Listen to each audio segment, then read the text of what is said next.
The Golden Boy Award is an award handed out to Europe's most impressive young star during a given year, and in this video we're going to be looking at the first 10 winners and where they are now, starting off with Rafael Van der Vaart, who won it in 2003. Van der Vaart stormed onto the football scene 3 years earlier at the age of 17, but it was the 02-03 season where he looked like the best young talent in Europe. He managed to bag 18 goals for Ajax in the Eredivisie and narrowly missed out on the title by a mere point.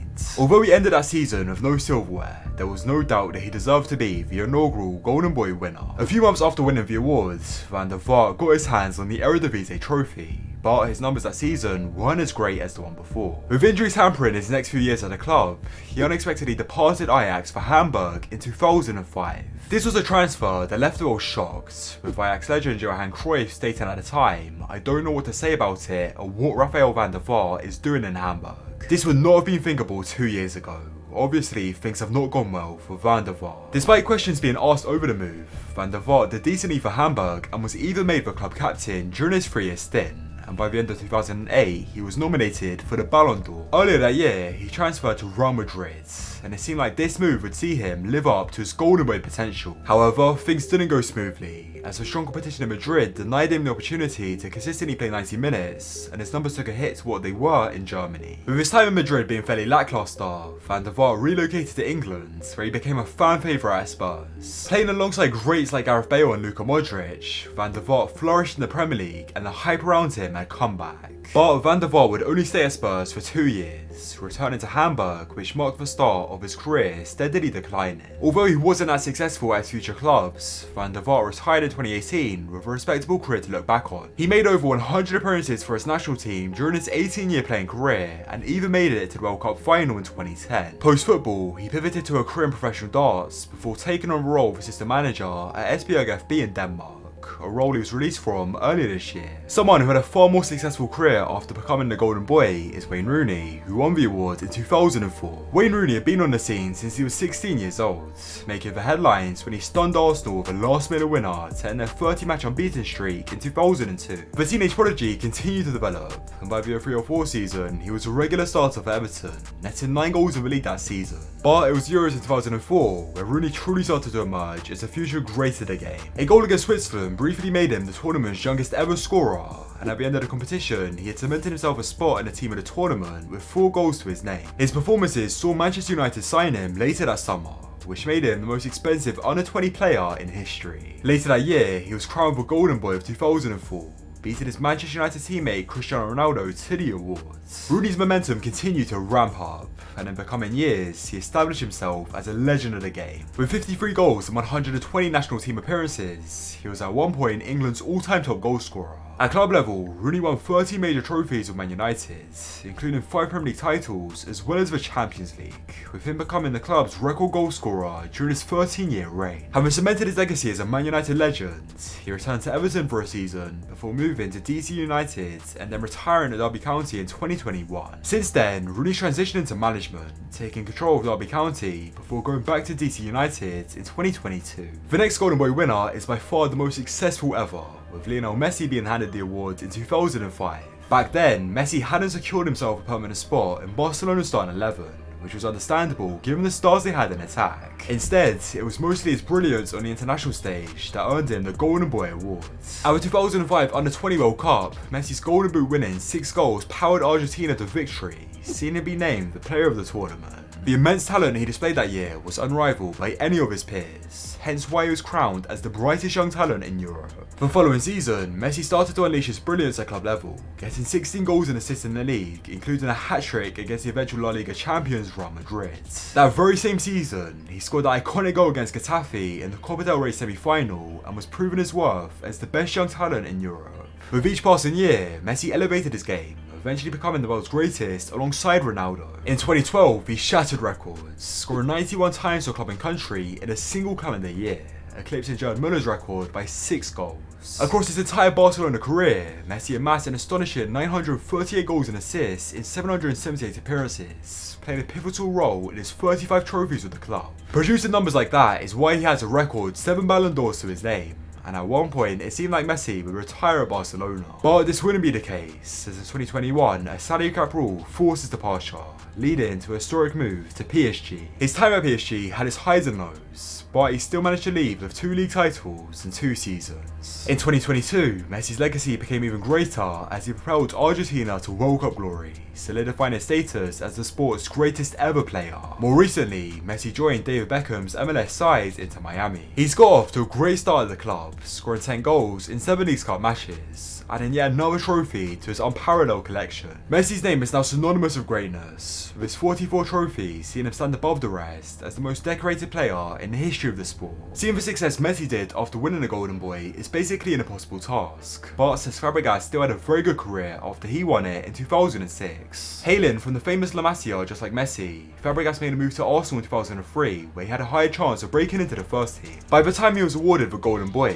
Fàbregas already had a couple of seasons of experience under his belt. He was starting virtually every game for Arsenal and played a key role in the FA Cup triumph the year before. But it wasn't until the 05-06 season that Fàbregas emerged as a serious candidate for the Golden Boy awards. At just 18 years old, Fàbregas played a crucial role in Arsenal's journey to the Champions League final, seeing him feature alongside greats in UEFA's 2006 Team of the Year and thus became the Golden Boy. Fàbregas' success didn't stop at club level, as his international career gleamed with glory. In just 4 years, Fàbregas conquered the world of Spain by winning the 2008 Euros, assisting the winning goal in the 2010 World Cup final, and then triumphing at the Euros once again in 2012. Amidst this international success, Fàbregas left Arsenal for his boyhood club Barcelona. He spent 3 seasons at the club where he added even more silverware to his collection and then headed off to Arsenal's rivals Chelsea in 2014. Fàbregas was instrumental to Chelsea's success over the next 5 years, winning a total of 5 trophies with the club. In 2018, he etched his name in the history books by becoming the fastest player to reach 100 Premier League assists, a record later eclipsed by Kevin De Bruyne. Fàbregas spent the final few years of his career at Monaco and then Como, which is where he retired earlier this year. Since then, Fàbregas has stepped into the realm of management, overseeing Como's under-19 sides. The next winner also lived up to the hype, with Sergio Agüero being the one to receive the award in 2007. Sergio Agüero found himself in the limelight after an impressive debut season with Atletico Madrid in the 06-07 season. He shined for Atletico, featuring in every single league match and hammering home 6 goals in the process. But it was 2007 Under-20 World Cup that saw the hype around him skyrocket. With 6 goals to his name, Agüero won the Golden Boot and spearheaded Argentina to the trophy. He then carried over this form into the next La Liga season, making him the deserved Golden Boy winner for 2007. Remaining at Atletico for a few more seasons, Agüero helped the club reach new heights, lifting both the Europa League and the UEFA Super Cup in 2010. This success saw him earn a big move to Manchester City, which is where he spent the prime of his career. In his debut season, Agüero etched his name in Premier League history with his last-minute strike that saw City clinch their first ever Premier League title ahead of their Manchester rivals. Over the next few years, Agüero made a massive contribution to Man City's dominance, winning 15 trophies in 10 years with the club. By the time he left in 2021, Agüero is their all-time top scorer, bagging 260 goals in 390 appearances. His next destination was Barcelona, but his playing career would be cut short when he was forced to retire due to heart issues just a few months after signing for the club. Despite a premature end to his career, Agüero undeniably lived up to the Golden Boy hype, going down as one of the greatest strikers the Premier League has ever seen. Nowadays, he serves as the chairman of Cunningsport, a team in Gerald Piqué's 7-a-side Kings League, and also live streams on Twitch in his spare time. Someone who didn't live up to the hype, however, is Anderson, who won the award in 2008. Fresh off his debut season at Manchester United,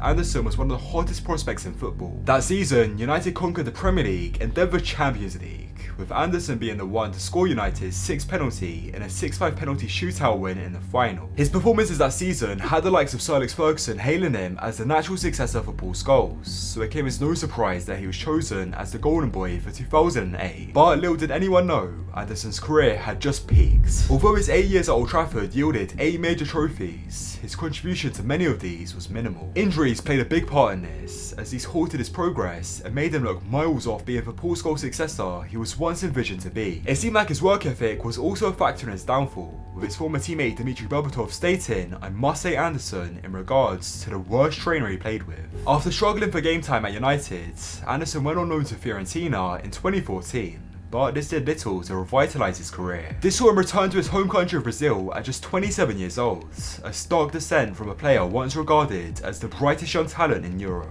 But even in Brazil, Anderson couldn't rekindle his spark. And so in 2018, he joined the Turkish side Adana Demirspor, but with him getting limited game time, he closed the curtains on his career after just one season there. Today, he's still employed by Adana Demirspor, currently working as an assistant manager for their youth team. Anderson isn't the only Brazilian to not live up to the Golden Boy hype, as Alexandre Pato, who won it in 2009, never reached the heights that were once predicted for him. Pato been showing promising signs since 2006, when he broke Pele's record as the youngest scorer in a FIFA competition during the 2006 Club World Cup. He was considered the future of Brazilian football, and in 2007, the reigning champions of Europe AC Milan snapped him up for €24 million.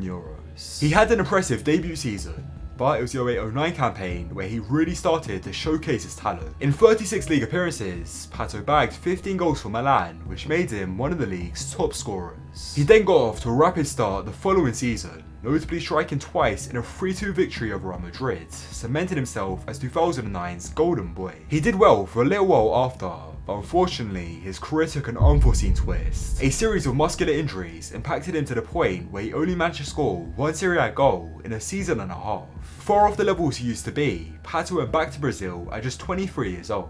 His time at Corinthians didn't do much to improve his career though, and he would end up going out on loan to Sao Paulo and then to Chelsea, but he only made 2 appearances for the Blues. In recent years, Pato hasn't been able to revive his career, having a poor goal scoring record everywhere except China, where he netted 30 goals in 47 appearances. Pato is currently back at Sao Paulo, but he's been unable to secure himself a starting spot in their team. The next Golden Boy winner also failed to live up to his potential, with Balotelli being the one to win it in 2010. That year, Balotelli contributed to Inter Milan's historic treble-winning season, getting an impressive 20 goal involvements across all competitions. His performances caught the attention of Man City, who then signed him for £22.5 million. And although he missed the start of the season through injury, his brilliance earlier that year secured him the Golden Boy award. The following season, Balotelli played a pivotal role in Man City's Premier League triumph, providing the title-winning assist for Agüero's iconic goal. Balotelli had gotten off to a dream start in his career, but in the coming years, he would begin to decline. His downfall can partly be attributed to his off-field behaviour and attitudes, with controversy following him throughout his career. After just 2.5 seasons at Man City, manager Roberto Mancini grew tired of Balotelli, and in 2013, the player parted ways with City and headed to AC Milan. Back in Italy, Balotelli was starting to get his career back on track, netting 12 league goals in just 13 appearances during his first season.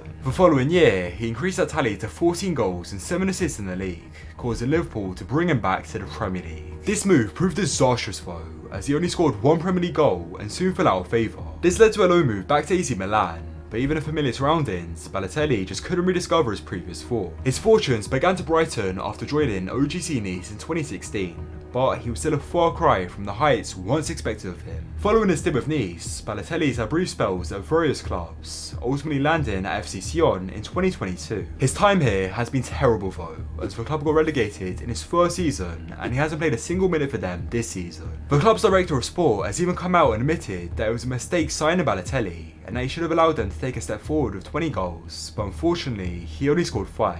Now at the age of 33, Balotelli is nearing the end of his career, and it's not gone how anybody could have expected when he first emerged on the scene. The next winner has had a career full of highs and lows, with Mario Götze being named as the Golden Boy for 2011. Götze had a remarkable breakout season that year, managing 6 goals and 15 assists in the league as Dortmund went on to win that year's Bundesliga. He then got off to a flying start the following season, seeing him become the Golden Boy of 2011. Soon after winning the award, Götze completed a domestic double with Dortmund and was undoubtedly living up to the hype around him. His career continued to reach new heights, as in 2013 he helped Dortmund reach the Champions League final. Injury prevented him from playing though, and Bayern went on to defeat Dortmund. Not long after this, Götze made a move to Bayern, and it seemed like things would keep going up for him. His first season was promising, contributing to 19 goals as Bayern went on to win the league. Then at the 2014 World Cup, Götze etched his name into German football history when he scored the winning goal against Argentina in the final. However, this is where Götze's career would peak, as in the coming years, relentless injuries resulted in his decline. Eventually, Götze returned to Dortmund, which is where he had spent his best years, but he was unable to get back to the heights that saw him be named for Golden Boy. Then in February 2017, it was revealed that Götze had the rare disease myopathy, which explained his recurring muscle injuries. 3 years after this discovery, Götze joined PSV in the Netherlands, where he revived his career, winning 2 trophies in 2 seasons before joining Eintracht Frankfurt in the Bundesliga in 2022. His career resurgence was epitomised by a call-up to Germany's 2022 World Cup squads, ending a 5-year hiatus from international duty. As of today, Götze is still at Frankfurt, and while he may not have become the player he's expected to be, he's reached heights in his career most players could only dream of.